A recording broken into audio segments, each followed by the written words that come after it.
يلا يا باشا نجرب، يلا يا باشا. ودي التجربة اللي انا بضمنها لك 1000% اللي هي هتنجح. واحترمت الست اللي عملت كده، تمام، لان فعلا معظم الناس البوتاجازات بتاعتها بتبوظ. طبعا احنا في عصر معاك الميكروويف وبتاع والقصه دي، وموضوع ان انت تأمر خلاص خلص. بس لا، برضو في ناس لحد الان بتأمر. انا عن نفسي والدتي ربنا يديها الصحه بتحب العيش متأمر، بالذات لما يكون بايت زي كده وعايز تاكل معاه حته جبنه. انا واحد لسه ما كلمناش وقعت رده هنا، ما بالك بقى هو بيتأمر على البوتاجاز كده وكده. بينا على البوتاجاز. وادي يا باشا البوتاجاز بتاعنا، وادي طبعا من غير الصينيه.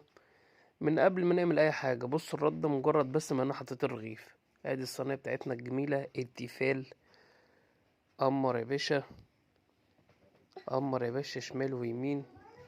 انا قلت لكم من قبل اي حاجه انا احترمت فكره الست دي جدا جدا. مفيش اي حاجه هي هتقع على البوتاجاز، وكمان العيش كمان بيتأمر بسرعه ومن غير ما يتحرق. خلي بالك مش بلح، وتجربه 10 على 10.